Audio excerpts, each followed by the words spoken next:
Welcome to Hoops and General Podcast. Thank you for coming out and checking us out once again. This is episode number 6. Can't be more proud of everybody coming.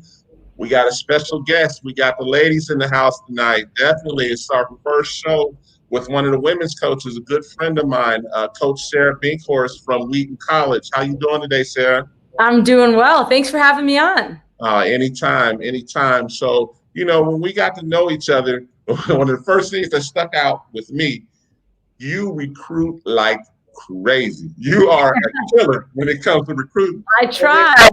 It made sense as I got to know you more and you gave me your story that, you were with one of my high school teammates, Eddie Benton. And I said, oh, yeah. And I said, well, this makes more sense now. That I was like, my gosh, he recruits so hard. And I tried. One of the things about this show, you're at Wheaton and Wheaton's a D3. I advocate for every level, D1, D2, D3, NAIA. And that's how we got so cool. I was like, my gosh, I was recruiting like a D1 coach, my goodness. But when you told me your background, it made sense. And so there's a lot of girls in Atlanta and Georgia that are probably going to be watching this show. And as we all know, you've talked to a couple already because of that hustler you are. And I just wanted to introduce you to everybody, and I wanted you to talk more about Wheaton and tell me a little bit about Wheaton's program. Well, it's a great introduction. I appreciate that. I think obviously recruiting is such a big piece of any program, regardless of the level. And I think for a lot of reasons, budget included, a lot of D3 programs have to stay within their radius for recruiting. And I feel really fortunate that Wheaton's a program that supports us getting out of the region and tapping into different states that might have a lot of players that are looking for a high academic school that for whatever reason, a scholarship school might not be the right fit for them. Whether that's financial reasons or that's academic reasons, there's a lot of value in Division III school. And so, I'm excited to get into a lot of different pockets of the country. Eddie Benton, like you mentioned, he got me into Georgia a little bit and the Atlantic area when I was an assistant at Brown University with him. I was there for a little over 4 years. And now that I'm at Wheaton, I'd love to get back to that area. And like you said, I've spoken with a few players down in that region. My assistant coach actually played at Emory University, which is a great, obviously, Division III school in Georgia. And from a talent perspective, competes toe-to-toe with a lot of local Division II or NAIA players or schools for talented players in that area. So I think with her connections and, I got a great friend here who's able to introduce me to some names. I'm excited to get even deeper into that region. Definitely. So one of the things about Wheaton I wanted to touch, as we all know, D3s don't offer scholarships, but you guys usually are sort of savvy with the way you guys offer money when it comes to, scholarships and grants and academic scholarships. Can you touch on that a little bit? Because that's one of the biggest things I've been trying to get people to understand that, yes, you can go to school and the packages are different, but it's all dependent on your grades. Can you touch on that for Wheaton? Yeah, that's a great point. So not every Division III offers this. The majority of them do, and that's merit scholarships. So all Division IIIs can't offer athletic scholarships. Most of them offer merit scholarships, Wheaton included. So depending on your grades, your GPA, Wheaton is actually test optional. So you don't have to submit an SAT or an ACT score. So with COVID, when it's challenging for players to sign up for tests or get tutors, we don't require that. And you'll qualify for anywhere around $30,000 in merit scholarships. So there's quite a bit of money there. It sounds really appealing. Unfortunately, the top end of the tuition is pretty high. It's still a school that costs around $68,000 to go to. Yeah, so you kind of you hunch your shoulders. It's a top price tag. That being said, if you take $30,000 off of that in merit scholarship, and now you have $30,000+ left of tuition money, your family is going to qualify for some portion of aid, depending on your family circumstances. So now you have a merit scholarship combined with financial aid. And that can get you to a package, somewhere around 20, 25. The average cost of tuition is around that. Yeah, that's not bad there. That's not bad. And now but it's Wheaton as well, and that's different. That's what makes it different. So with the Wheaton the Wheaton education, that's what I want you to touch on as well. because that's one of you guys' biggest selling points. If you graduate from Wheaton, your job placement rate is very high, right? Exactly. Yeah. So that's the big sell. And, a lot of the times I talk to recruits and their families, their parents, particularly, that choosing the Division III route, it's a choice. A lot of the players that we recruit, especially the ones that I want to bring into our program, are quite talented, and they usually have opportunities to go on and play basketball at the Division II, or often the low Division I level. The point guard that I recruited when I first got to Wheaton, she's from Maryland. She had a scholarship opportunity at the Division I level. She chose Wheaton. It was a better academic fit for her. She wanted to major in biology. We have a phenomenal science program. And so that's the route that she chose. So what I often say to recruits and their parents is, it's a 4-year investment financially for a 40-year return. So for 40 years, no one's going to take away the fact that you went to a top 40 liberal arts school in the country. We have the 20th nicest science facilities in the country. So no one's going to take that away from you. It costs a little bit on the front end, but it's going to pay off, when you're getting your resume to the top of that list in any different industry that you choose to go into. So it's a great option, for a lot of families who are able to afford it.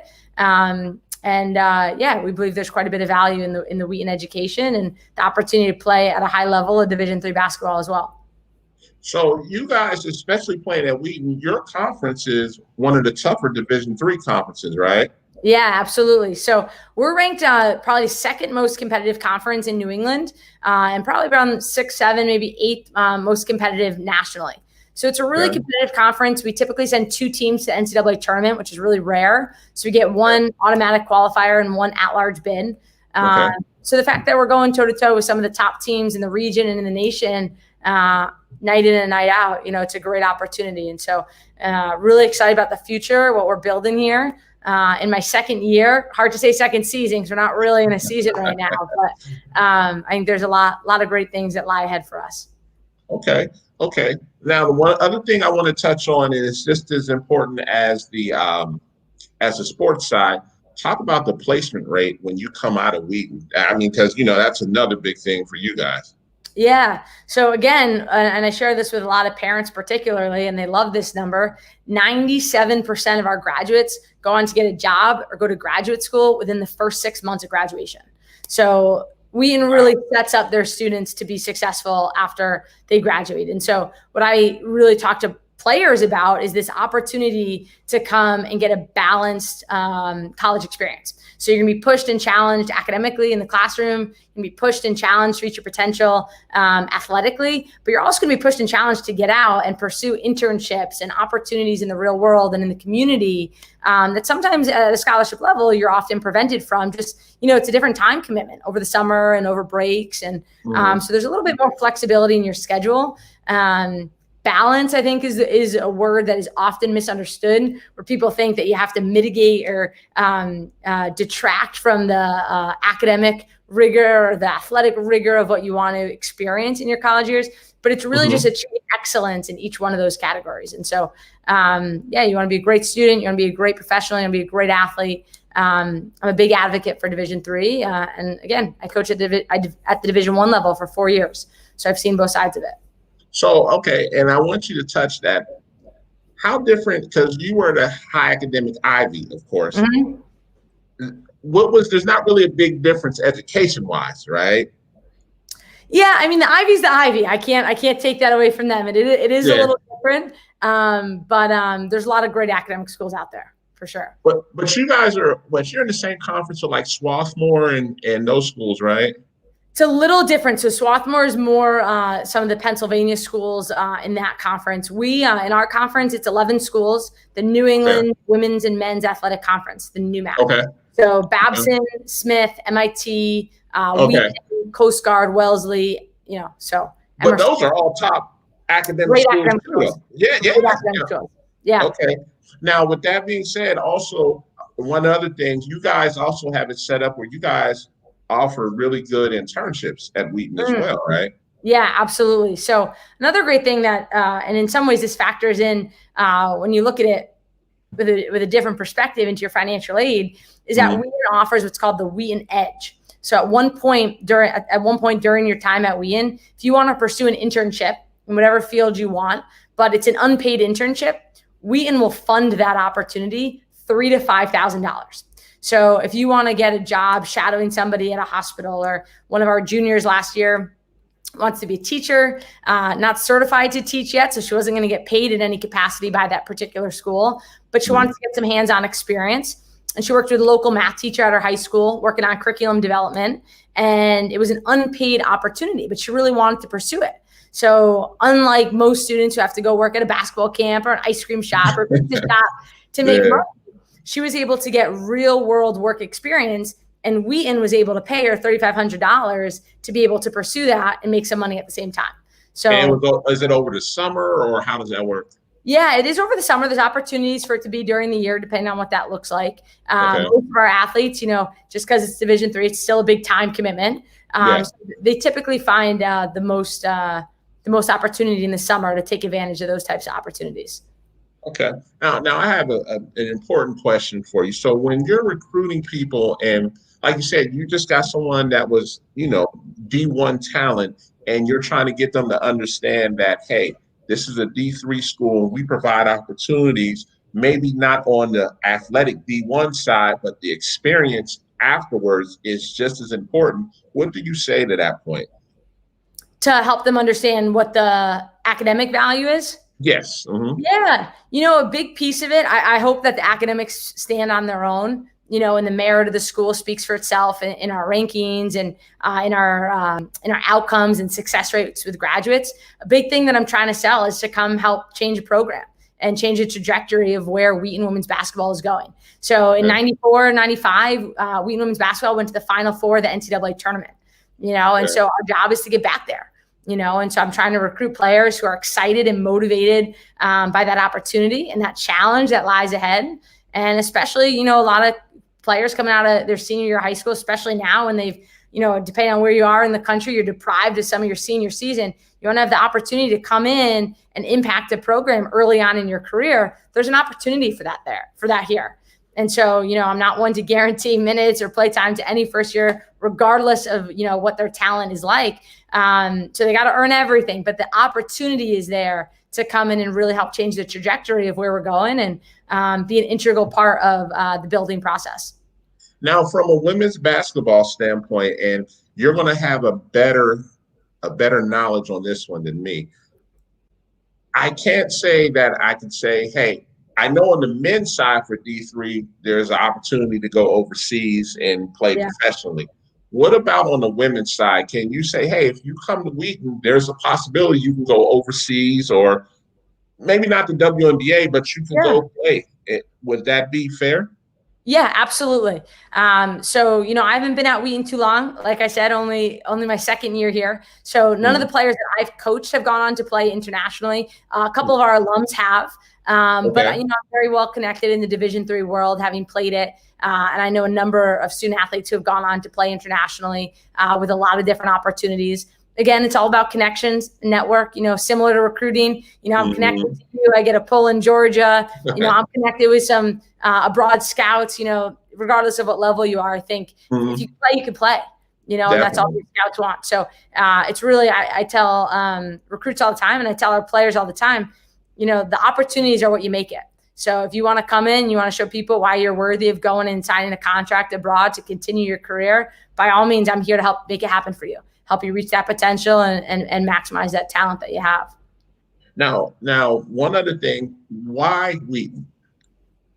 Why Wheaton? Why Wheaton? The Wheaton way. It's the way of life. Okay. We talk a lot about, really preparing the women in our program to be successful leaders in regardless of whatever career field they choose. So my job, as much as it is basketball related, I often say, I'm not in the business of X's and O's as much as I'm in the business of trying to empower and inspire young women to go on and be leaders in whatever career field they choose to be in. And so I hope that there's a platform and an opportunity available for them at Wheaton. I actually know there is, where they can come and really dive into the great academics that we have to offer, a really competitive environment to grow and to develop, both, as a person, as a student, and as a basketball player. So I think a lot of what we do at Wheaton is really training our student athletes about the way in which we do things, and the approach is everything. So we say win in all areas of your life, win in your approach to practice, win in your approach in the classroom, in the way that you engage in the community, and the results will come, especially in the basketball court after that. Definitely. I couldn't agree more with that. And one last thing, and I gotta let you toot Wheaton's horn a little bit. Ranking wise, where does Wheaton sit on a ranking of colleges? Yeah, so Wheaton is a top 40 liberal arts school in the country. So really top academic school. We're really known for our sciences. So a lot of students who come on tours and they see our beautiful Mars Science Center are really impressed and amazed by the state-of-the-art facility that we have. We have an incredible business program. Our president of the college, who was a business professor for a long time, so he's really improved our business program tremendously. But we have over 100 different majors and minors that you can choose from. So whether it's psychology or education, you really can't go wrong no matter what you choose.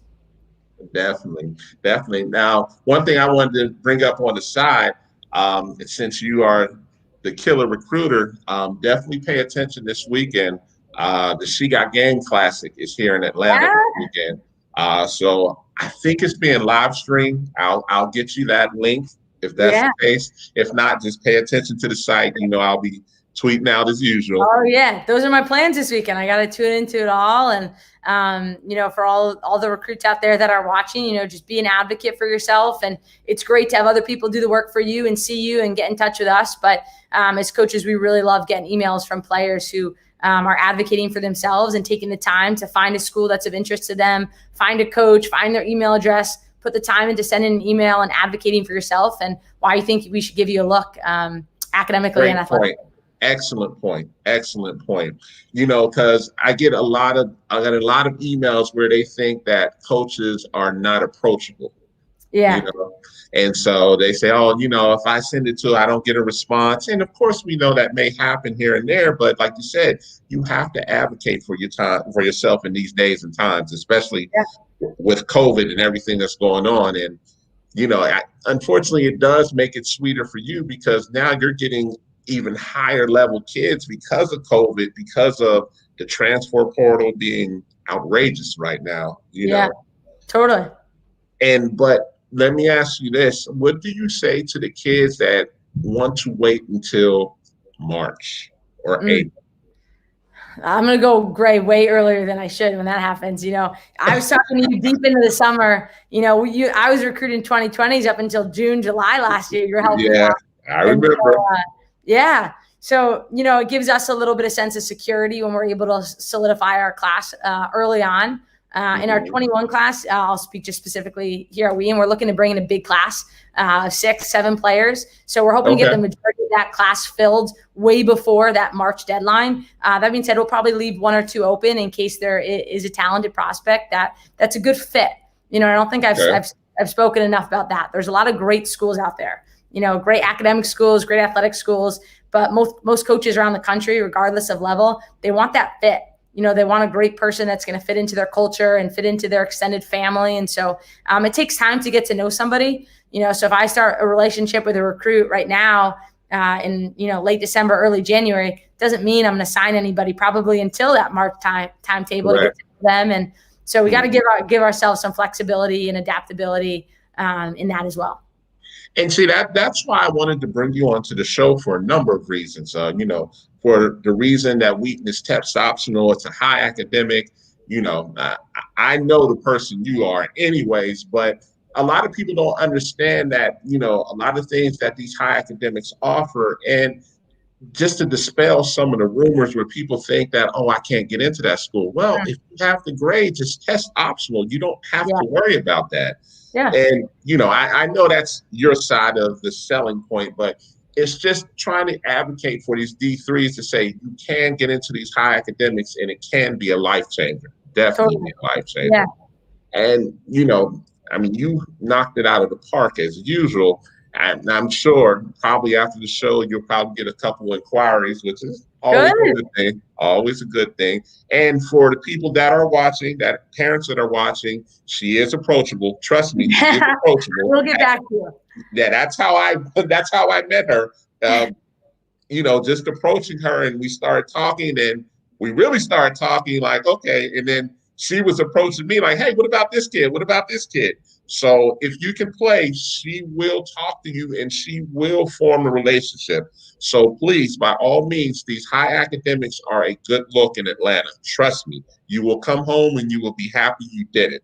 Now, like I said, we understand there are some kids that are Power Five. Now, of Totally. course, coach is going to be, realistic, of course, but if Totally. you go there, you go, and she has Power Five experience. She came from the Ivy. So I just wanted to thank you so much for coming on the show. And, I'm sure we'll be talking between now and this weekend with everything coming up with She Got Game Classic. But definitely a pleasure having you on the show. And like I said, Sarah, you probably will be hearing from some prospects before this week is over, okay? Thank you, David. I really appreciate it. And to everyone who tuned in, I appreciate you giving me the time to share a little bit about Wheaton and our school and our program. And at the end of the day, if anyone needs a resource or advice, you have a great one right here. And if you ever need anything on the women's side specifically, feel free to reach out. My email's on the web, and find me on Twitter or anything like that. Definitely. Well, real quick, what is your Twitter handle so people can see it, basically get it? Yep, it's Coach_Bink. So B as in boy, INK. Gotcha. Okay. Right. See you there. Sarah, I appreciate you. And like I said, I will be talking to you later on this week. I'm sure you'll probably get some tweets here and there before the show is out, probably. I love it. Awesome. And definitely you have a good one, and we appreciate you for coming on the show. Definitely. Thanks, David. Have a great night. All right. Take care, Sarah. Bye. All right. Next up, we have Coach Bryce. And Coach Bryce is going to be coming on. He's with Massanutten. He's the assistant coach. Definitely a good guy. I met him down at IMG. Definitely an up-and-coming coach. And I definitely expect to see one of these young coaches like this. Whenever you see just the energy that they bring to a team, it definitely caught my attention. And when we started talking, and once I got a chance to see Massanutten play, I said, hey, this guy's going to be a good one. So he shares a lot of the same principles that I share, especially when it comes to basketball and playing hard. So I just wanted to bring him on the show. And he's another guy that's in Atlanta looking.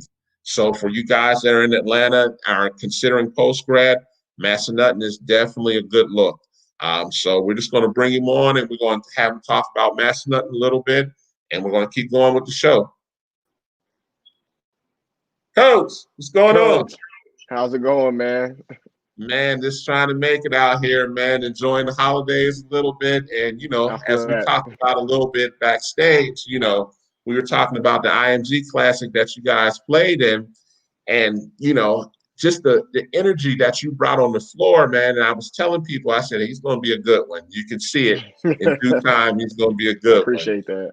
Man, anytime, man. So go ahead and tell us a little more about Massanutten. Some people in Atlanta that are deep into basketball already know about Massanutten, but we do have a lot of parents and kids that are interested in post-grad that would consider Massanutten. So talk up Massanutten. Tell me a little bit.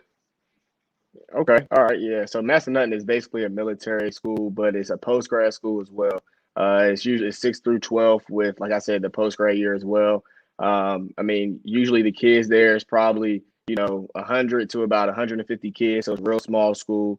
So it kind of gives you that ability to get the hands-on work, but also you get to build relationships with the teachers, your coaches, your teammates, and you get to stay tight-knit. But yeah, it costs a little bit of money to go there. I won't sit here and sugarcoat it. It costs, $31,000 a year. But with $31,000 a year, you're getting a lot of stuff out of it. You're getting good education. You're getting structure. You're getting something great to have on the resume.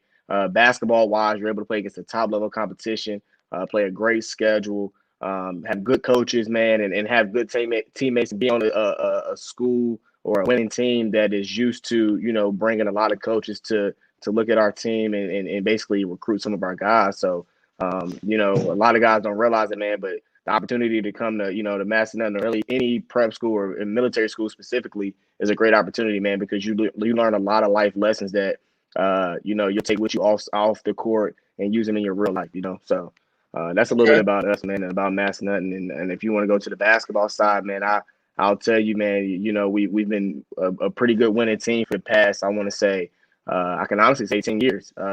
Before I got there, Chad Myers was there. Now he's at IMG. But he was a pretty good coach, man. He won a lot of games, made it to a bunch of Final Fours and Elite Eights, sent a lot of people to college. So his placement, I think, was close to almost 100%, if I'm not mistaken. So Wow. he gets his guys out, and that's pretty important. I think, and I think I talked to you about this before, but you want to think about placement and winning, but placement has to be first, winning has to be second, because at the end of the day, you want to win, but you got to make sure your guys are ready to go and get to the next level, man. And that's really important because things don't always work out to the best of as they always do, as I should say. And you can win a lot of games, but if you're not, putting these guys out there, these players out there to get recruited and get them placed somewhere, then you're not really, in my eyes, in my opinion, we talked about this before, but you're not really doing your job, man, because it's about getting guys to the next level, not about just, winning, 30 plus games. It looks good for you, but for your players, where is that leaving them? You know what I mean? Man, 100% on that. And man, that's leading into my next question, man. So I'm an advocate for all levels. So with Massanutten, are you guys comfortable? I know you got D1 type players, but are you comfortable sending your players D2, D3, NAI? Does Massanutten, are For they sure. that type of culture? For sure. Massanutten breeds a great culture, and like I said, the guys that we come through our program is built for any level of basketball. And I think they're built for any level of basketball mentally, first, because the discipline that you have to go through at Massanutten isn't your ordinary disciplinary, things that you have to go through at your normal public school or private school. It's actually something it's gonna work your mind. It's gonna be frustrating. It's gonna be stressful. But once you leave Massanutten, man, you kind of have everything going. So I would say that like our players can go any level. I think this year, we have a good couple of guys that can go to Division I, but foreseeably a lot of guys are Division II, Division III guys, and I try to tell them that's not a bad thing. At all. The main goal that I used to tell myself is playing college basketball. Get an education, play college basketball, and have an experience that a lot of people don't get to get because they don't understand that it's only a few people out of your high school team that really go to college. Exactly. So a few percent. So if you can get to college and you could actually do something you love to do, and you can get an education while doing it, hey man, I think it's something that all young athletes should take advantage of. Mm-hmm. So let me ask this as well. So how is Massanutten set up? So for your post grad, do you have it to where you guys have classes set up to where they can make up classes, or tell me a little bit more on that side as well? Okay. So with Massanutten, we usually offer 2 college courses, and that's the chemistry class and the biology class. What those classes do will allow you to come into college with college credits, so you'll already have college credits, and it already puts you ahead a little bit. We also offer, classes for kids who, come in and the GPA is kind of messed up. We kind of allow them to retake, I think, 2 classes to kind of help their GPA a little bit. We also have a SAT and a ACT and the SAT prep class as well that teaches kids basically how to be test takers, because we all know you could be the smartest person, but, if you're not a good test taker, you won't do well on the test. So we got that there as well at Massanutten to kind of teach the guys how to take the test the right way, how to make educated guesses, how to narrow things down and make sure that they score well on their SAT or ACT. Because you got to have that to qualify to get in the NCAA. At least this year, I guess they waived it. So some kids don't have to take the SAT or the ACT, which is good, but it kind of hurts it too because you kind of want to know what scale you're on when it comes to taking that test, man, because it can make or break you sometimes, not all the time though. And I can agree with that somewhat, but I see a lot more schools that are starting to go test optional before COVID as well, which is a good thing. But but for your higher academic schools that some of us advocate for, they still want that ACT or SAT to be taken regardless. So and from Massanutten, one of the other big things that I also admire about Massanutten, you guys travel to get your guys exposure. That's right. And let's just be honest, when it comes down to going post-grad, getting exposure is one of the important pieces. And, it's not just, I'm not going to say regional post-grads don't work, But if you're trying to get that 90 or 100% placement rate, you can't just stay in a 50 or 60-mile radius playing JUCOs or NAIs. Yeah, you can get them on there, but if you're trying to give them the most opportunities possible, that's how we bumped heads. We were down at IMG because you guys were at IMG 2 weeks ago. So, I mean, and that speaks volumes in itself. You guys, and then in what, 3 weeks you're playing in the military, and that's what, and it's good that you hit on that.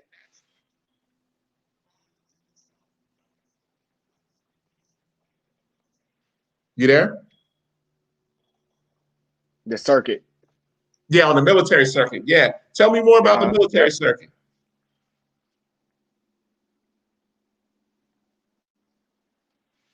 Uh-oh. You there? I'm there. Can you hear me?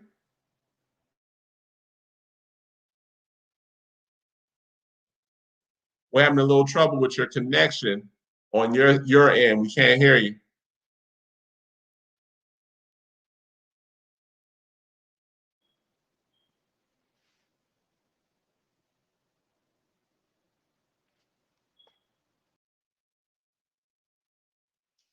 We're having a little trouble with his connection. We're going to give him a couple minutes to come back in. But just to touch on Massanutten until he gets back, Massanutten's one of those programs where if you're going to go post-grad, and this is no knock on any post-grad, one of the most important things is getting exposure. And he was just getting ready to touch on that because Massanutten also plays in the military circuit where they have Massanutten, they have Fort Union, and they have Hargrave as well. So they basically have their own circuit as well where they have a number of coaches that come out and, excuse me, they basically come out and check out these kids, because they have their own circuit. So, that's another reason why they have such a high placement as well. We were going to dive into that a little bit more, and I'm sure he'll be back in a moment. But from a Massanutten standpoint, I can't say enough about them. I mean, they check off everything for a post grad that I'm looking for. Number one is their reputation. Their reputation, when you speak to coaches about Massanutten, they're going to say, oh, yeah, I've heard about them. I know they run a good program. Number two, do they get exposure? Absolutely. They absolutely get exposure. Number three, and there he is right there. So I was just getting ready to touch some more, man. I was pumping up Massanutten until he got back, man. It's just one of them things that, like I said, when I look at post-grads and say, when I send my kid there, yes, I would send him to Massanutten for a plethora of reasons. And I'm just going to let you touch on that because we were touching on the military circuit. Go ahead and touch on that, man. Yeah, so basically, playing on that military circuit, and you hit on it earlier, traveling and going to play, these teams to get exposure is one thing, and one piece that we want to, all our guys that we're recruiting now to understand is, like you said, you got to travel to get exposure. And one thing we always say is we want our guys to play against the best level of competition because most guys, their dream is to play Division I. And one thing we always preach in practice, and it's no knock to Division II, Division III, NAI, regardless. I'm not knocking nobody, but we always tell our players, you are what you can guard, right? So if you want to play the best competition, and you, like we said, we went to IMG, you playing IMG and you playing in front of, you guarding Brandon Murray. If you can't stay in front of Brandon Murray, then you can't play at that next level. Don't get me wrong, Brandon Murray's a great player, but he's a Division I player playing at the high level, and so is his other teammate, the number 5. I forgot the other kid's name that's going to Syracuse, but you got to be able to guard those guys. You know what I mean? Like, if you can't guard those guys, then in my eyes, man, you're not ready to play at that high level because what you fail to realize, and I tell my guys, is these guys are going to be freshmen next year, and they're giving you a problem. Just imagine with the seniors and the sophomore, seniors, and juniors, and the red shirt freshmen and the red, you know what I mean? They're even better. So, I tell the guys all the time, man, you got to get right where you got to be to play that exposure. I mean, that competition to get the exposure. But to hit back on the military circuit, that's just one of the good circuits because it's been around for so long. Even when I was in high school, I would sit there and watch, Massanutten play Hargrave Military Academy. And that was like one of the best games because usually, I'm pretty sure 5, if not more guys on each team are going high major D1, Exactly. So that right there just kind of like, it goes back to, it's kind of already doing the marketing and I guess the recruiting for itself, you know, because when you're young Exactly. and you see this stuff happening, you're like, hey, I want to go there because they play against the best competition. They got, they got they look big, because as a military school, we do stay in the gym a lot. You got a lot of free time. So, and Yeah. then on campus, we tell our guys, there's only 3 places you should go on campus: get food, get to the gym, go to bed. That's it. The classes, you doing virtual classes online, so you don't really got to go to the classroom, but it should be cafeteria, gym, bed. And that's the kind of routine we try to place in these guys, not to be hard on them, but to let them understand, man, to get to that next level, you got to work extra, extra hard. And playing on the military circuit alone, it's already a tough circuit, man. And you don't really want to go, 0-3 at a military circuit, like a tournament, because it just doesn't look good, man. Y'all playing to get not just guys to the next level, but you're playing to get into that, like we was talking about earlier, to playing that national tournament and try to get some more spotlight, because that's what matters. When you're winning and you play on them winning teams, and you go to these good tournaments, that's why the colleges want to be, because of good competitions there. Well, it was quite evident when I saw your team. It's evident your team is in the weight room. There's no question about that. Oh yeah, we take you it guys serious. Definitely have a strength and conditioning person there, because I was like, yo, these dudes is jacked. Yeah, I'm one of the guys when it comes to strength and conditioning, man. I'm not the biggest guy, but after my years of playing in college, man, I kind of realized that taking care of the body is huge, and especially I battled 4 knee injuries. Had 4 knee surgeries. So I tell the guys all the time, man, stretching and making sure you take care of the certain muscle groups around your your knees and all that stuff is important. So when you do play 30 games like most prep schools do, you can withstand that long season. It's almost like playing in the league. Don't get me wrong, the league plays 82 games, but to play 30 games in a 4-month window, October or November, December, January, February, going into March, about 4 or 5 months. You got to be able to maintain a good body, because you want to look fresh in front of all those coaches. And I tell my guys that, you don't want to go out there one day and you look good, and then the next day you look hurt. Then the coach, if I'm looking at you, I'm writing it down like, hey man, what's going on with him? Inconsistent. Yep. Exactly. Yep. So yeah, that's it with that, man. We try to take it as serious as we can, man. I'm not the best. I'm not the pro, but I get things done. So. And I'm glad you said that. So one of the things that when we can sit here and talk all day, like with Massanutten, I mean, you get the exposure, you're definitely getting the player development as well. Do you guys just go off of where Massanutten and the coaches come to us, or do you just really get out there and advocate for your players and get them out there? Man, I'm gonna be honest with you, man. This is, like I said, it's my first year, and I was at Southwest Mississippi Community College 3 years ago. And that having that, under my belt a little bit, seeing how we were getting our players off down there. Coaches were kind of coming to us because we had some of the top guys in the country. We had, I mean, it's easy. What I mean? It's easy to recruit that way. But, since I've been at Massanutten, man, I've been putting in a lot of work to kind of get a lot of coaches to give my guys some attention, because not only for them, but also for me, because I understand getting into this coaching world, you got to connect. You got to be able to provide other coaches with, some good quality players. And so I've been doing a lot of research myself, a lot of homework. And I'll go to my players, man, and I'll reach out to a lot of coaches as much as possible. As you see on Twitter, I try to, put a lot of highlight tape. I put a lot of highlight tapes together. I try to put them everywhere on my social media, just because, with this day and age, man, social media is the ruler of recruiting, So if I can just get my guys, just get that right eye on one of my guys, man, I just feel like that's what God put me here to do, man, to try to help these guys out and just try to get them to the next level, man. So I do a lot of work, man. I know, you don't see it all the time. But in the background, man, a lot of work gets done. So we do a lot to make sure we recruit our players and get our players recruited as well. Has anybody signed yet for Massanutten? Nobody signed yet. But we have 3, we have 4, maybe 5 kids right now that are getting looked by a lot of colleges. I know my kid. I sent you his highlight film, Kanye Clary. He's a 6-foot point guard, 2022 guy. Really good, I mean, the kid is going to be, high major, but he already has offers from like Texas A&M. I know JMU's offered him, Norfolk State, Hampton, ODU. I know VCU is on the verge of kind of throwing in the offer as well. And then we have Kyrie Mullen, who is my I call him the big bruiser. He's 6'7", 6'8". He weighs about 250, and you see him, you like, man, does he play Yeah, DN or something? he's But jacked. yeah, He he's is Jack. Yeah, jacked. yeah, he's something different, man. But Yeah, he's getting some Division One looks right now. Nobody signed yet, and I think that partially has to do with with COVID. like Yeah, with COVID, man, and the fact of what we have right now, and most I think ideally I think 5 of our guys could be Division One guys, and I'm saying that because I know that they could go to Division One and they can actually sit out, produce a little bit, and come in and bring some things to the table.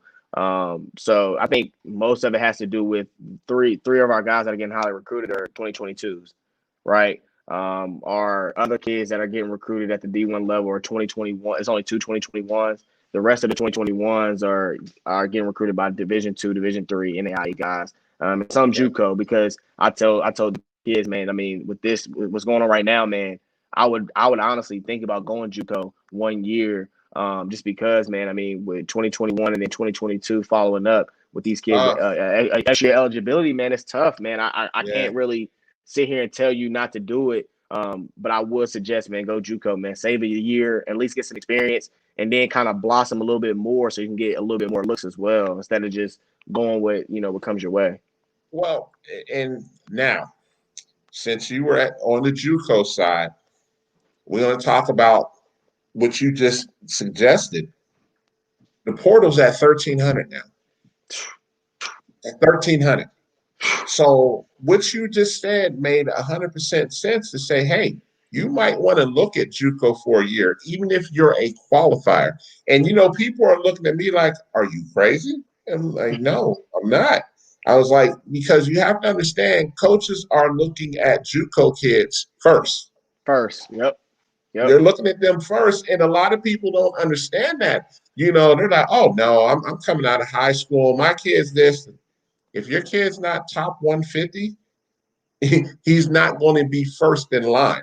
If That's right. he's under a 2-star or under that, you got to figure coaches are going JUCO, international, post grad. Well, I'm sorry. Let me take a step back. Transfer, JUCO, international, post grad, and then high school. So you're basically a 5th-class citizen. Yep. So what they always say, man, it's levels. Yeah, it's levels. It's the levels to the recruiting thing. It's levels to recruiting, but let's look at it like this. If you're not that guy, yeah, and let's just say, like you said, you have some guys that are NAIA, D2, which is nothing wrong with that at all. But if they have that D1 mentality, as a coach, do you sit them down and start breaking down film and say, hey, man, like you said, this is a guy from Syracuse, and you're having trouble staying in front of him? Do you bring reality to him, or what do you do? I mean, honestly, me personally, man, I'm a realist, and I've been that way because that's how I was brought up. My mom always kept it real with me.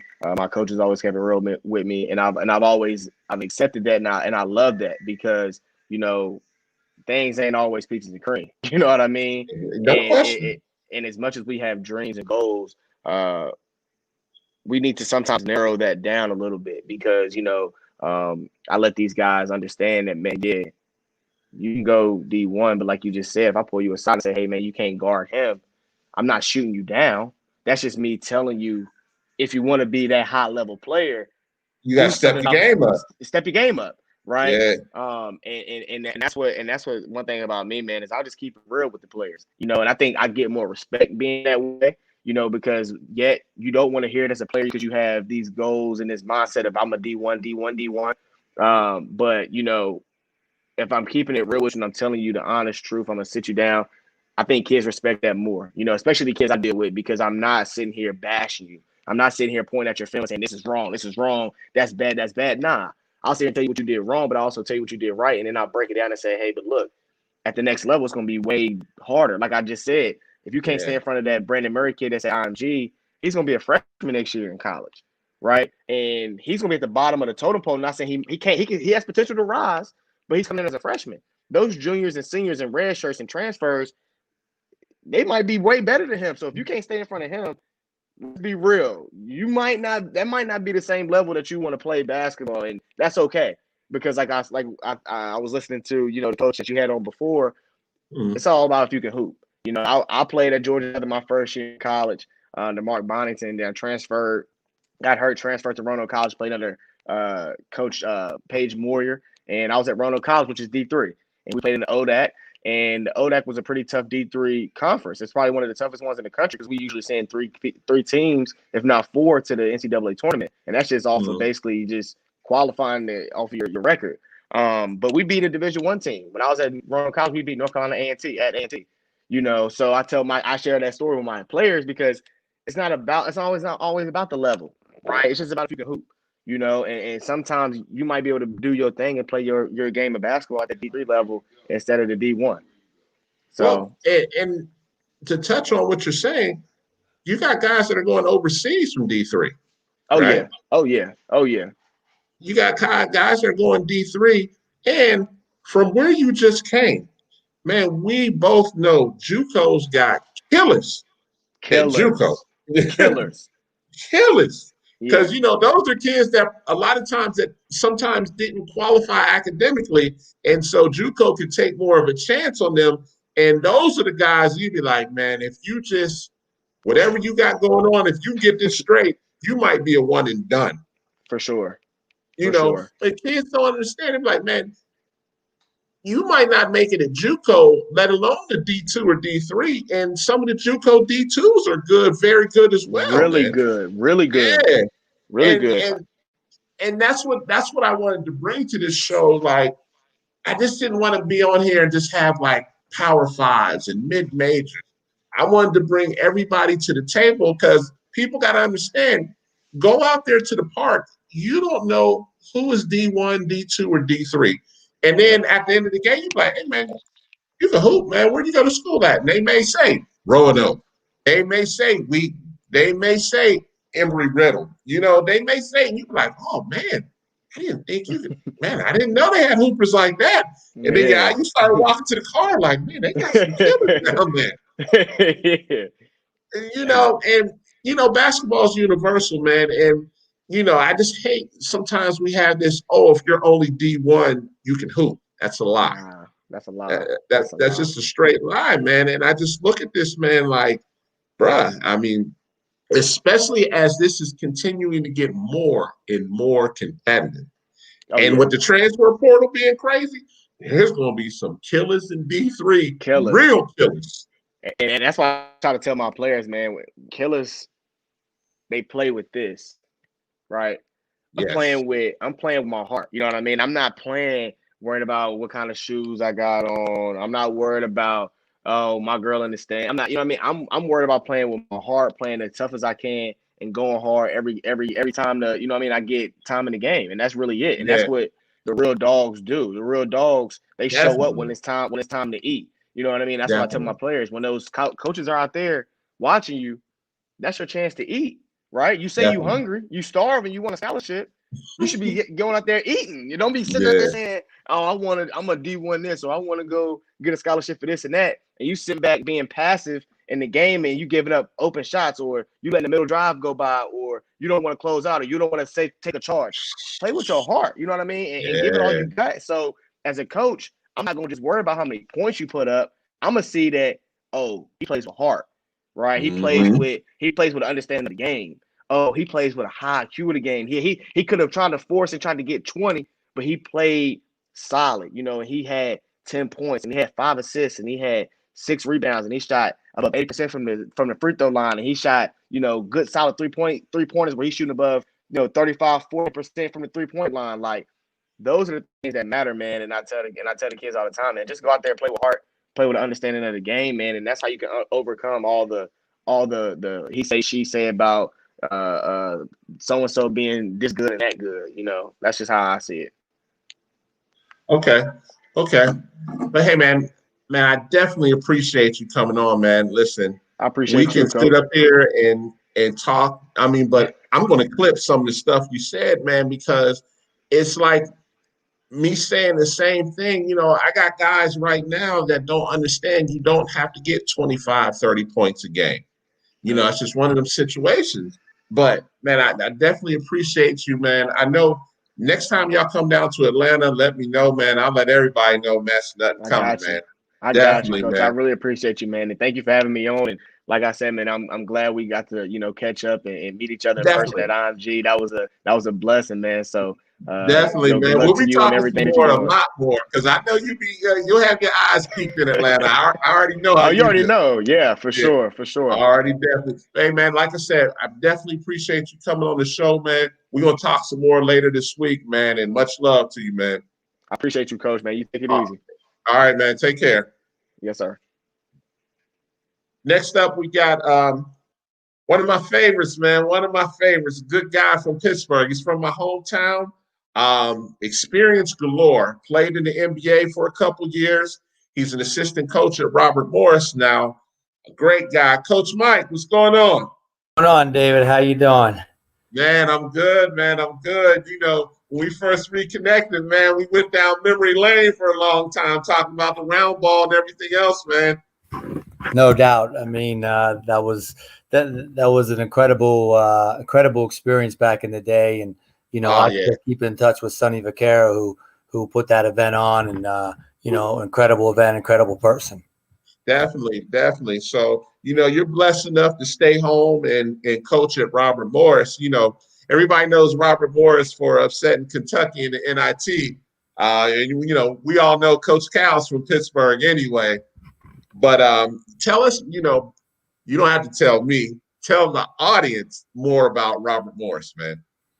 Well, I think it's definitely a basketball school. We just changed out of the Northeast Conference into the Horizon League, so they have a major commitment.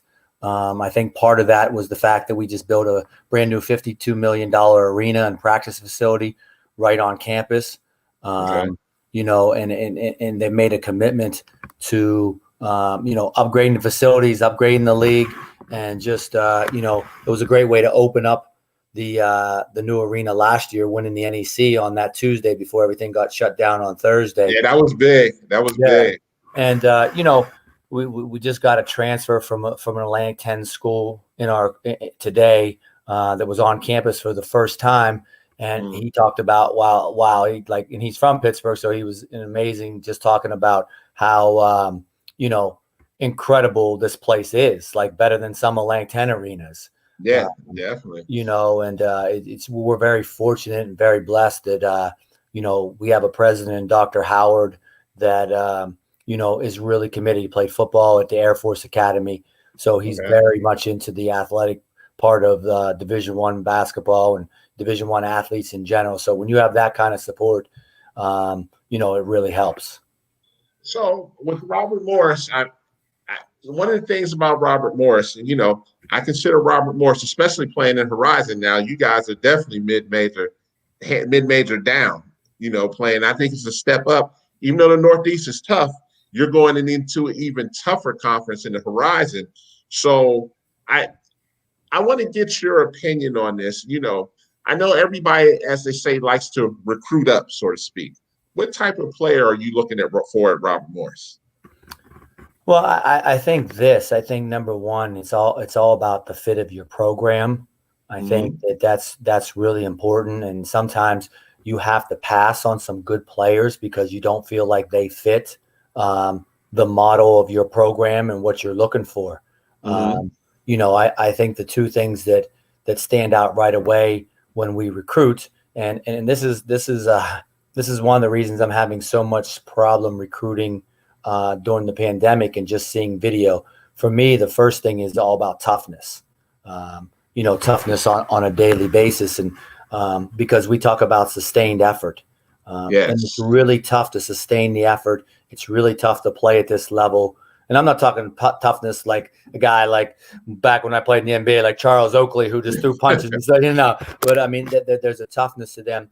To me, toughness in sports is all about like everybody. I always say this: everybody has a barrier that you need a coach to help you get through. Definitely. Some guys don't like the running. Some guys don't like the weight room. Some guys don't like to take care of the body. Some guys don't like to go to class. Everybody has a barrier, And Mhm. toughness is being able to break through those barriers. You know, and I think that, you know, for me, if you can break through the barriers that are holding you back, you know, we can all see talent. We can see if a kid's a good player or not a good player. Yeah. I mean, if I'm at high majors, you look at the top 100 kids, you just go down and say, okay, these are the kids I want to recruit. You can all Yeah. see talent.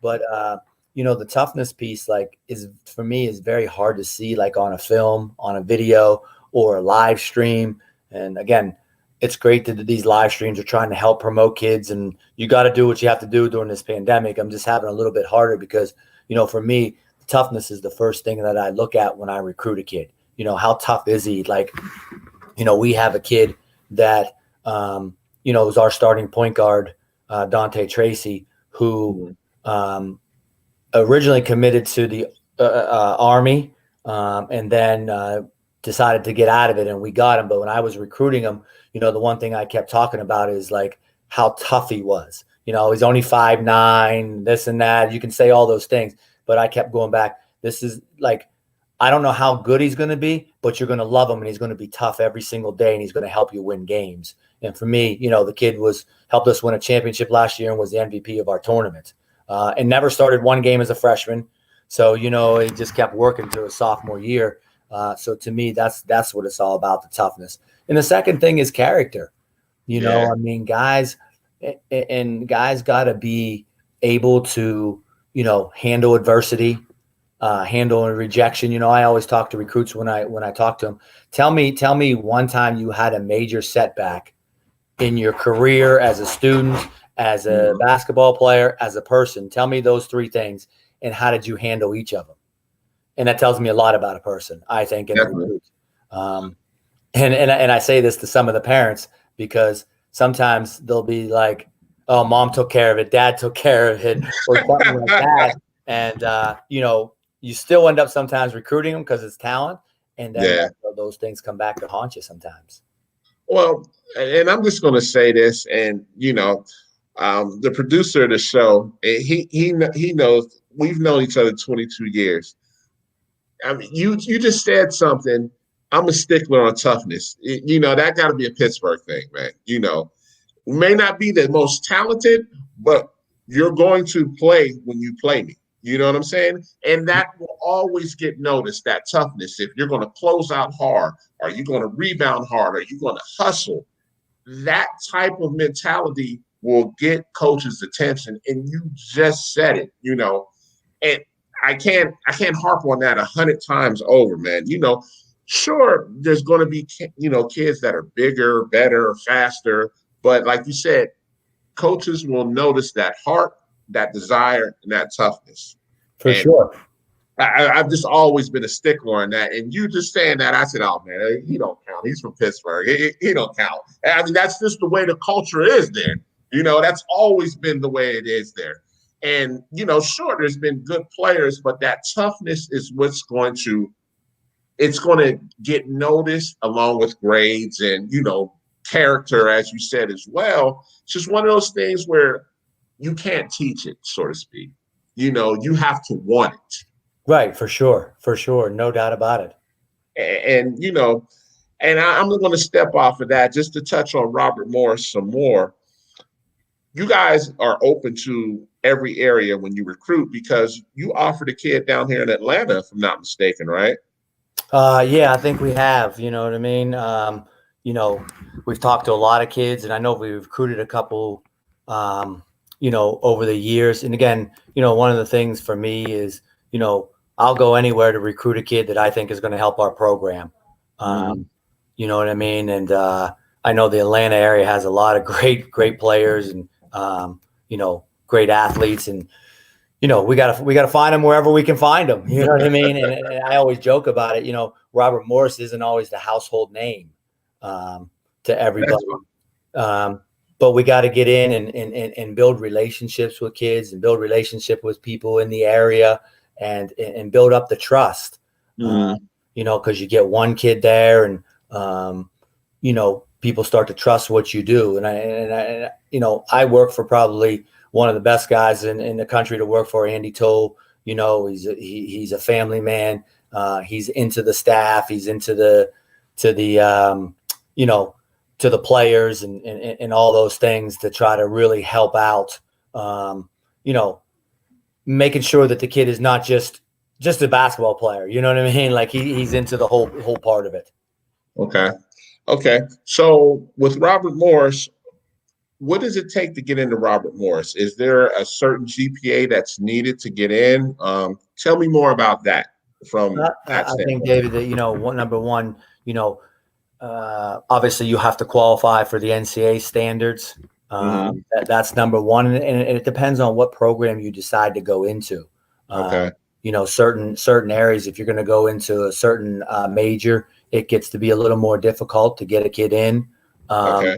But, I think one of the things that have made Robert Morris successful is that, they're willing to take risk on some kids that, aren't the perfect students, but they, do well enough to qualify by NCAA standards. And again, the one thing about that is I don't get too involved, making those decisions. I bring kids to the table and we try to fight for the kids that we believe in, and go from there. You know what I mean? And sometimes it's always a battle between athletics and across the campus, but when everybody works together, it works out pretty well.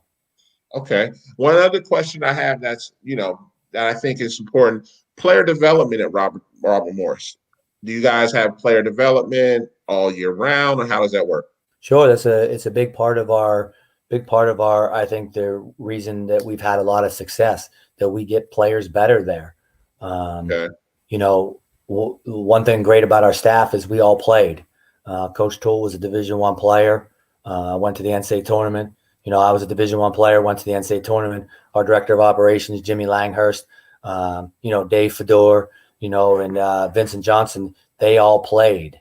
And they played at high levels, Division I or Division II, whatever. And I think that, if a guy's willing to work, we can help him get better. We spend a lot of time in the office. Like I really don't want to sit in the office behind a computer and then just hang out. I want to be on the court with guys.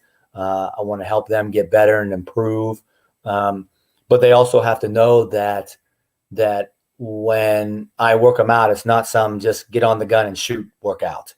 Like we're going to work the right way because I believe that I know what it takes to get there. And, you see guys who really want to be successful, they'll call one coach up and they'll work out with them. And if it was too hard, then they'll go to the next coach. You know what I mean? So it's funny, but I think we do a great job of player development with guys and improving them, getting better each day. Definitely. And, one last thing, like I said, I knew already, you guys used to run the NEC before you left to the Horizon. If you guys weren't in the semifinals, you were in the championship almost every year. So I knew when it came March Madness, I said, I'm going to get to see Robert Morris. I'll definitely get to see him.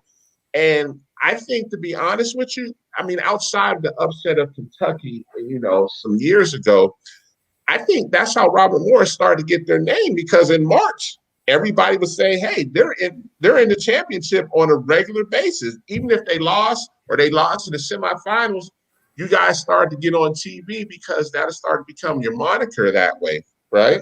Yeah, we, when I was there for the 5 years that I was there, this will be my 5th year. So the 4 years that I was there, we were in the semifinals every year, and then we won one championship. Yeah. And I think Coach Toole has been to 9 of the last 10 semifinals and 5 of the last 10 championships. So there's been a lot of success at the NEC level, and hopefully we can take that to the Horizon. But again, like you said, it's a step up in leagues, and we're going to try our best and fight every day to sustain that championship level. For us, I think we have a motto. It's all about excellence and it's all about relevance. You got to be relevant and you got to have excellence on a daily basis. And if you can have those two things, you can have a great program, not just a great team, but a great program. And I think that's what Andy's done at Robert Morris. He has a phenomenal program that's just bigger than basketball. And, because of that mantra. And I agree with that as well because, like I said, I mean, you have NBA experience. You know, Coach Toole has Division I experience, and if I'm not mistaken, the other coaches had D1 or D2 experience, right? Correct. Yeah.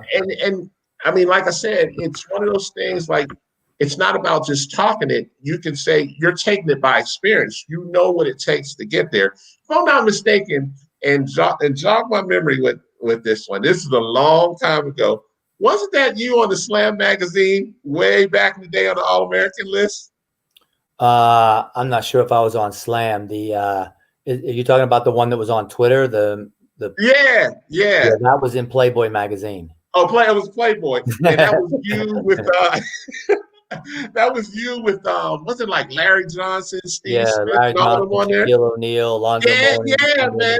When I saw it, I said, "Man, is that Mike?" I said, "Man, that was some years ago." No, that's good because very few people know who the guy in the St. Francis jersey is in that picture. Well, I do. You know I do. So I know I don't count, but it just goes to show, like I said, nobody, like I said, we know who St. Francis is, but my point being is it was your tough mentality and your hard work ethic that got you there, and it got you in the league as well. Because, if I mention your name, they'll be like, who? But I'm like, man, he was tough, man. I'm telling you, he was tough. And your work ethic and taking that to Robert Morris, I know it's only a matter of time before you guys break through in the horizon, just like you did in the NEC, man. I mean, I already know what to expect when I walk into a Robert Morris practice. There's not going to be anybody dogging it. You guys are going to be on it from a player development standpoint because you all have been there and you understand what it takes. And it got to the point where that's what Robert Morris expected every year. I think it's just a matter of time before, I can't say how long it'll take for you to do that in Horizon, but I think it's going to happen. Just definitely do. So. I mean, again, it goes back to your players. I think that we obviously got to continue to recruit high-level players. That's number one and important. But and then have guys who want to work. You know what I mean? Like this is some of today's one of our days off, and guys are calling up, "Hey, coach, can you meet me over to gym and shoot?" Used to be you could go over and shoot, but with COVID, they want coaches there now and stuff like that. So guys are calling, "Hey, coach, can you open up the gym tonight for me?" So we're always willingly, like I said, go back over and open up the gym for our guys to get back in there and shoot. We have a great. You don't win without good players.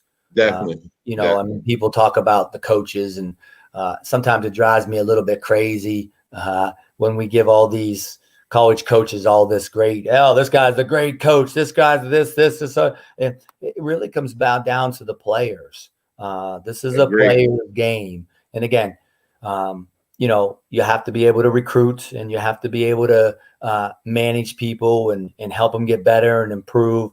But in the end, the players are what make the program so successful at Robert Morris. And I think if, as any leader, great leader says, if you put the players first, like you got a chance to be successful. If you're putting yourself first, it's a big problem.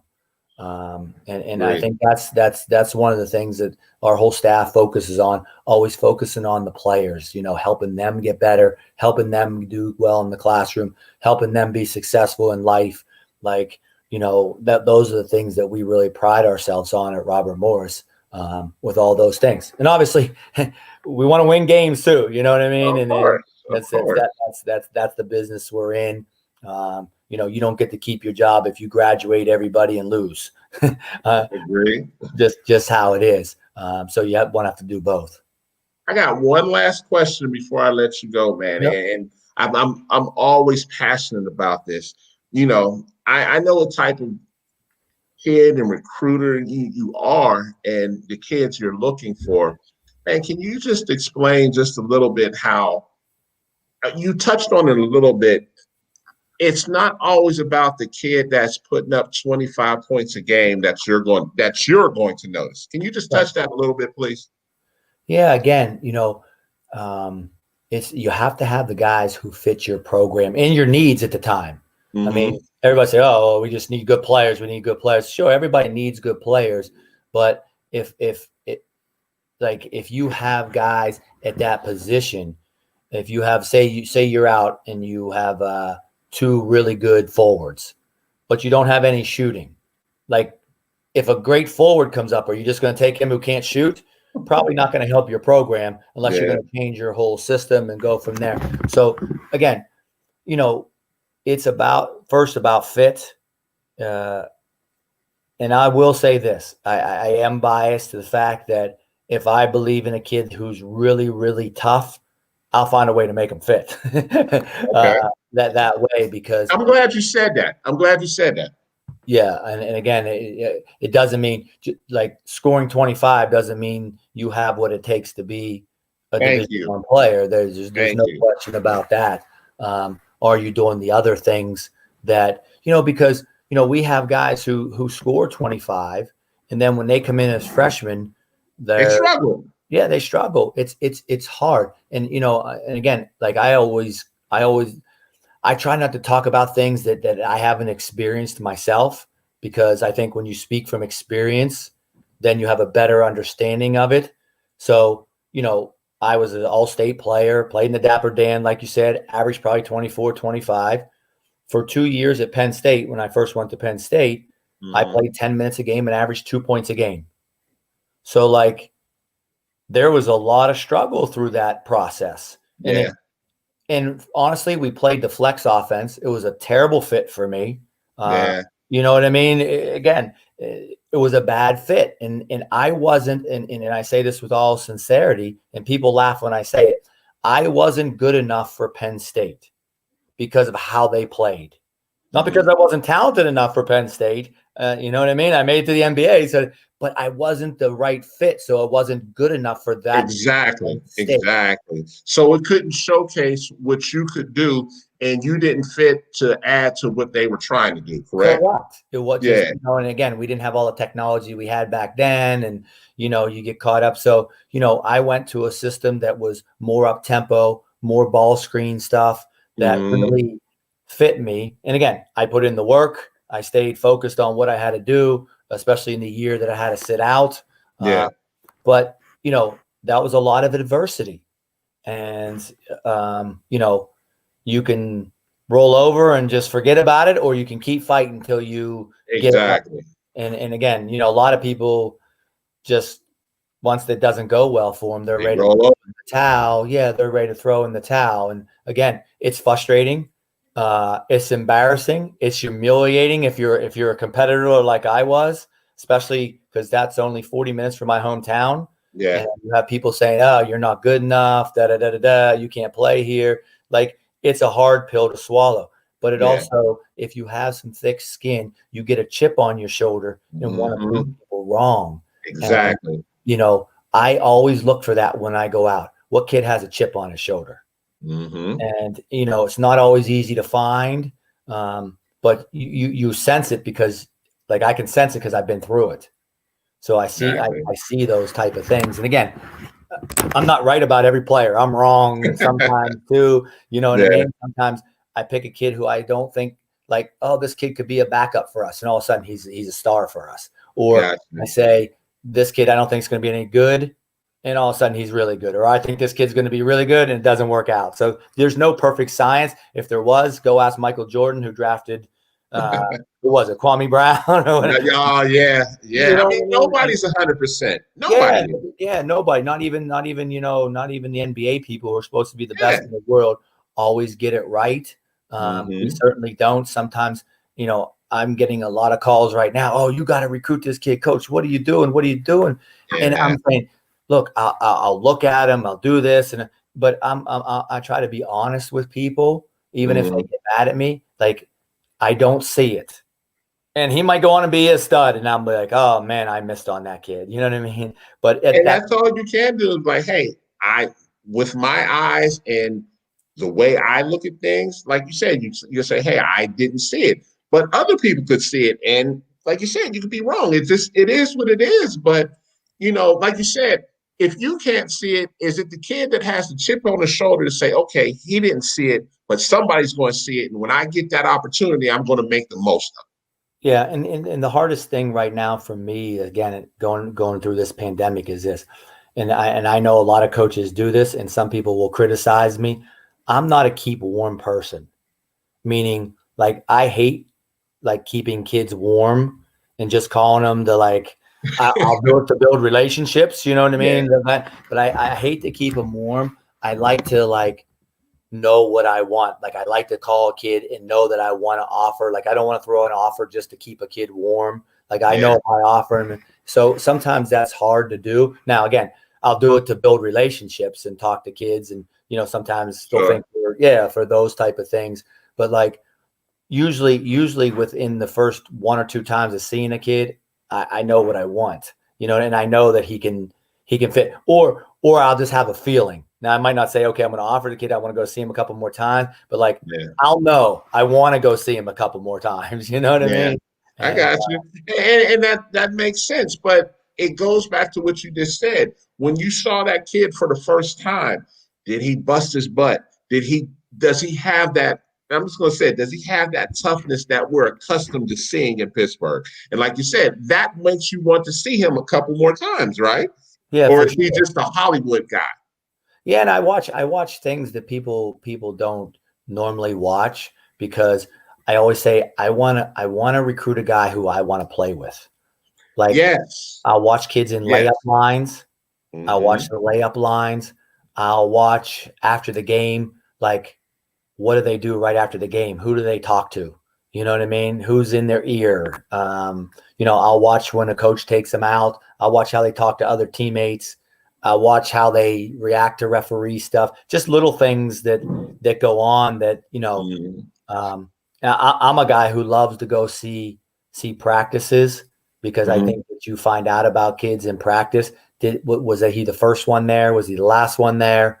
Was he the first one to leave? The last one to leave? Does he say hi to you when he sees you walk in the gym? You know what I mean? Or whatever. Does he like those little things? Because, if I'm coming and, we walk by each other and you don't want to acknowledge her, you know what I mean? It's like just silly little things that always about like that tell you a lot about a player and who you want to play with. Just little things. I mean, again, they're not perfect science, but they're my science that I look at and try to figure out if this kid is going to help us win games. And that's important. That's important. Are they going to do the things? Are they going to be able to handle the things that we throw at them to help us win games? Because once in a while we throw a little bit of what we call, controlled chaos at them to see how they handle it. Okay. And I think what you just said, that was a jewel in itself right there, because you're trusting with what you know, and you're just not going with trusting what other people are doing. You know what I mean? Because a lot of people, one of the things I hate the most and some coaches do it, and they'll say, well, who else offered? Who cares? Yeah, right. And I mean, if you really like that guy, like you just said, I'm going to find a way to make him fit our system, but I'm not going to be worried, well, the other teams in our conference or, a couple other big time teams have recruited him, so that makes him attracted to us. No, that's your job on the line. Yeah, for sure. And again, like, I think it's always important. I think like yourself, you do a good job of, getting kids' names out there for people to look at. But in the bottom line is you're not getting a kid that scholarship. And I think sometimes people take that and say, oh, David, you got to get my kid a scholarship. No, you do the right thing. You put the kid out there. You talk to people and say, hey, this is what the kid's about. Here's some video of him. Here's what I think of him. And now you got to figure it out. Like, it's your program, because you don't know every program like inside and out. Exactly. But you help kids out that way. And I think sometimes people get a false sense of like how you can just, oh, this guy's going to get me a scholarship. Wrong. Yeah. Wrong. When I have a funny saying, when I was when I went to Portsmouth, which is the first NBA camp, Virginia, yes, Virginia, and obviously nobody knew Mike Isolino or whatever, and I had a phenomenal camp there at Portsmouth. Yeah, I remember that. That's what got you on the draft boards, right? Yeah. That puts you to the next. Well, actually, that one puts you to the next one, where to Chicago, Orlando, whatever. But, all of a sudden, all these agents start coming to your door and talking to you. And the guy that I went with, he the thing that he said that impressed me the most is he said, I can't do anything for you until you do it first. Once you do it on the court, then I'll handle the rest afterward. But like other guys were saying, yo, I can get you this. I can get you over to Spain. I can get you here. I can get you there. I can do this. I'll get you in the draft. He was the only one who said, you do it first, then I'll take it from there. So it was like, that's who I went with. And I'm still a big believer in that. You know what I mean? That again, and you do, like I said, you do a great job of getting guys out there and calling us and calling a lot of people and helping kids out. But in the end, they have to do it. They have to, they have to do it. And again, they also have to be the fit. And like sometimes say, yo, this kid's getting recruited by Wisconsin and Illinois or whatever. But why don't you guys offer him? Because he doesn't fit. Yeah, right. It's not. Yeah. So it's recruiting is an interesting, interesting element at times. And, the one thing I will say is when I believe in a player, I'll fight for the player, even if my head coach doesn't like him. Some guys get discouraged about that. And again, as soon as their head coach says, I don't know if I really like him, then they forget about the kid. And I say, if I really like a kid, I'm going to go to battle for him. And somebody told me that's a great attitude to have. Just make sure that you're right more than you're wrong. You're right about that. Yeah. You'll be right, or you'll be out there looking for a job. That's exactly right. Yeah. So if you're going to fight, you better be right. I know you said you got some, your kids want to, get some shots up, man. And I definitely appreciate it from the hometown connection. Definitely, man. No problem. How about them Steelers, baby? Okay. Hey, we're not going to talk about that because them 3 games had me pissed off for a minute. Yeah, everybody has a little blip, but that was a great win back then. Yeah, it was a great win yesterday, definitely. But man, I'm gonna call you because I'm gonna be up there probably in the next month or so. And I want to. Are you guys? What's COVID looking like? Are you guys taking fans this year? No, or not? the Horizon League has said no fans. It's not a Pittsburgh thing. It's the Horizon League. They told no fans as of right now. And again, as well as I do, who knows how that can change. But that's true. That's true. It's not looking good right now. I think the Horizon League is going to stay because they've had some teams where they've had to shut them down. Yeah, they've had to shut them down. So okay, but we'll see. We just got to keep praying, and hopefully we can keep playing games. It's it's mentally tough on everybody, players, coaches, because you have to take that test. If you're going to play on Saturday, you have 3 tests, and then Friday you're taking a test, and you don't get on that bus or that plane till everybody tests negative. So you can be there Friday and one person tests positive.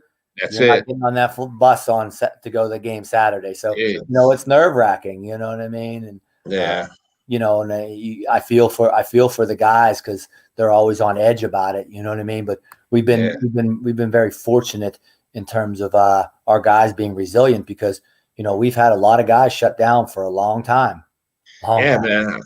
And the thing that's scaring me now is is the next domino going to fall? Once you saw Duke's women's team shut it down, I'm like, okay, is that going to hit on the men's side too? You just never know what's going to happen next. Yeah, no doubt. But we just got to keep the faith, and the medical people are doing a great job. So, definitely. But I just hope everybody stays safe, and I just,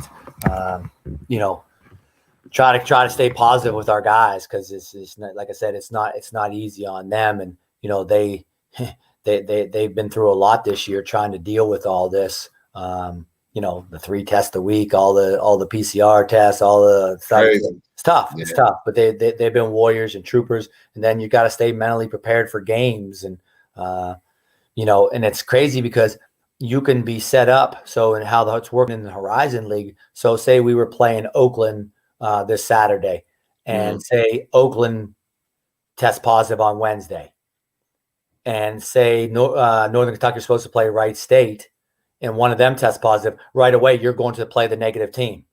So your game that's supposed to be against Oakland on Saturday can now change to Wright State, like that. That I didn't know. Wow. Yeah, so you just got to be ready to go anywhere, right?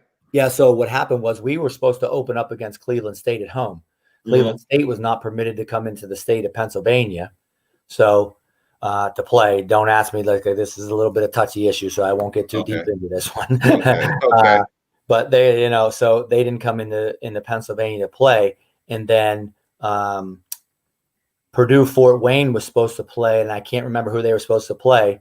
They got shut down. So Thursday or Wednesday night at 5:00, they called Cleveland State and said, "You're going to play at Purdue Fort Wayne." Wow. So that's how it can change real quick. And we did the same already. We called, we were shut down. We called Bowling Green on like a Tuesday, played them Friday. Thursday night we were calling Marshall and got them Sunday. So it was like boom. So how are you preparing for those teams? It's tough. It's tough. Yeah. You put a scout together in 48 hours and go from there. Wow. So okay. Yeah, you guys, you're not getting much sleep then. So, but yeah. Man, but I'd love to come back sometime, another time on the show and stuff. Like I said, I got to get over. I'm heading over to Definitely, man. I appreciate you, man. Anytime, man. Definitely welcome on the show, man. And like I said, when I get up there, man, we'll definitely catch up. God willing, everything, works out for this COVID stuff, man. But Mike, I definitely appreciate you coming on, man. And like I said, we'll be in touch real soon, man. Thank you for coming on the show, man. And hopefully I'll be down to your tournament in February because my son plays. I'm allowed to come down. Well, I didn't know what the deal was with that because, it's confirmed they're coming. Okay. So is it February? Yes, February 6th and 7th. All right. If I'm not playing, I'll be down to that to see him. So okay, great. Yeah, we'll hang out and go out and get something to eat, man. Okay. That sounds good. I appreciate it. All right, man. You take care. All right, you too. Take care. Thanks. All right. Bye-bye. So that was Coach Mike from Robert Morris. Real good guy. He definitely knows, the ins and outs of college basketball as well as the NBA. He got his shot in the NBA. He also, like he just said, he went to Penn State. Things didn't work out. He busted his butt, went to St. Francis. And to be honest, here's the thing when we talk about fit. St. Francis ran a more pro-style NBA offense. And that was to his liking, and that was more to his style of play. Hence fit. He excels at St. Francis. He gets invited to Portsmouth. A lot of you younger guys don't remember Portsmouth. Gets invited to Portsmouth. He goes off at Portsmouth. Gets invited to, it might have been Orlando before it was Chicago. Gets invited there, does his thing. Next thing you know, he's in the NBA playing. You just never know where this ship is going to take you.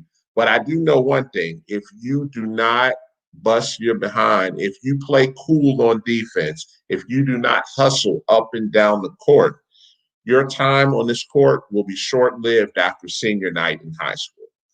I'm not trying to be mean. I'm just being honest with you. One last thing we wanted to do tonight, as usual, we wanted to do the unsigned hype as usual. Couldn't catch up with Coach Juke tonight. What up, Juke? We only got a couple players that we wanted to showcase tonight.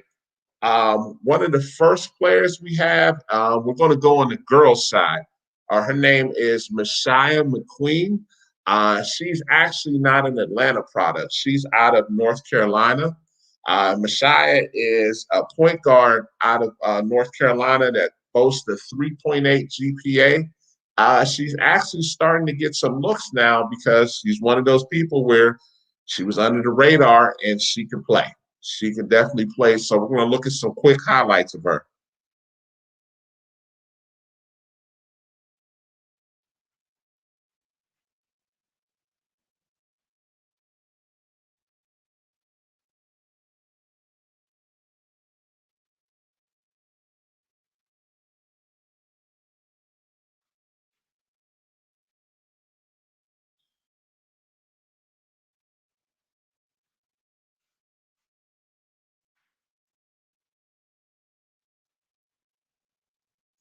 Coming up in one moment. Apologize for the delay. We're getting it together. Be patient.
That was Messiah McQueen, definitely a player. Definitely. I definitely expect as this season goes on, she's definitely going to be one of those players that she gets some more attention. And like I said, when she came across, my timeline, I said, hey, she is definitely one of those ones that can play.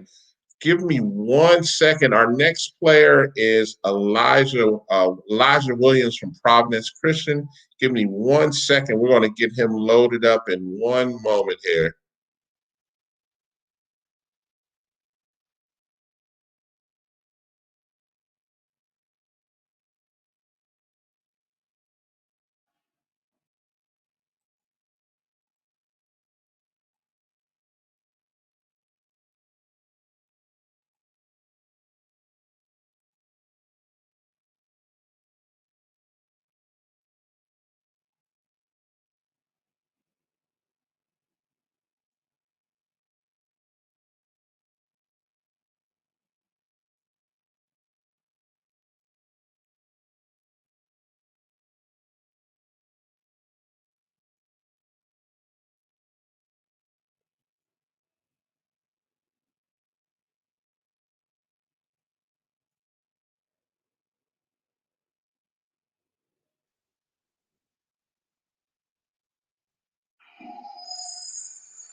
Okay, as we can see here, definitely one of those guys who is next level.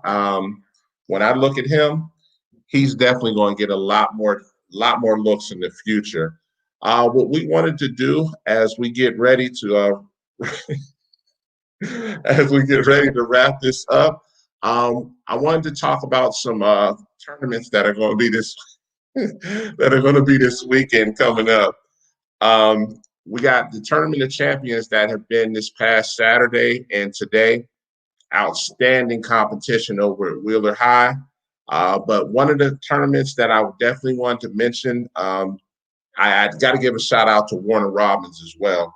Warner Robins has the Screaming Demon Invitational that's going on today and tomorrow down at Warner Robins. Shout out to Warner Robins, the whole crew down there with the Off the Dribble podcast in Kuwaisi. But tomorrow at Wheeler High, that's going to be big. It's the Champions Classic. The Champions Classic is going to be a love in the game event. And as we, try and build this brand and build it to a whole nother level, look at some of the games that are coming on tomorrow. You got Woodward Academy versus Shiloh. You got McEachern versus Cumberland Christian, Pebblebrook versus Solid Rock, Kell versus Fayette County, Grayson versus Arlington Christian. And to wrap it up at night, you got Sandy Creek versus Tri-Cities. All of those teams alone have high Division I kids, definitely. Low major to mid major. So if you're in the area, definitely check it out. You definitely want to check out some of the post-game and pre-game interviews with Love of the Game. And that Aux Gym as well. And no disrespect to that Aux Gym. I want to see Big Keith over there at Mount Vernon versus Monday Mill. And definitely North Atlanta's up and coming versus the Heritage School. So there's going to be some quality events tomorrow. Like I said, we'll be in the building, representing Love of the Game, definitely showing love for this Champions Classic. Please, by all means, come out and check it out. Also, this weekend, it's going to be definitely a fun event coming up. We're going on the women's side on Saturday. We're going to the She Got Game Classic, which will be at Marietta High and Wheeler High as well. They have some of the top prep girls teams coming in from across the country. You have Central Point. You have Winston-Salem Christian. You have a number of top girls teams coming in. So we're going to go over there and show the girls some love as well, because there's going to be a number of college level girls that'll be playing at that event as well. I definitely wanted to give some shout outs as well. I definitely want to shout out Jordan James. Congratulations to him. We just 2 weeks ago, we just featured him on the show. And when we featured him on the show, he's one of our unsigns. And hey, look what happens. Congratulations to him to getting the Oglethorpe offer. D3 high academic here in Atlanta. Definitely a good fit for him. He didn't commit yet, but I think the kid will get even more offers. But if he does go to Oglethorpe, that's a good look for him. And congratulations to his parents as well. Definitely good people as well. One of the last shout outs, and I had to give him, he exploded on the scene this past week at the Lemon Street Classic. Rashard King, definitely shout out to him from Evans High. He played very well at Lemon Street, and he ended up getting 2 offers from Voorhees College, and he ended up getting an offer from Arkansas Monticello as well. So I always want to show love to those kids who, hey, I didn't know much about him. I heard his name a couple of times, but he definitely made some believers after this week. And shout out to that whole Evans High team. You guys got some real deal players, definitely. So that's going to wrap it up for this week, man. Like I said, I thank you all for coming. I know a lot of you guys are on holidays, and, appreciate you taking some time out. We will be back on next week as usual. We got some good shows lined up for you. We got some good guests, and we're going to keep this conversation going about what needs to be done for you to get to the next level as well. So we're going to sign out for tonight. Peace and love to everybody, and thank you for tuning in.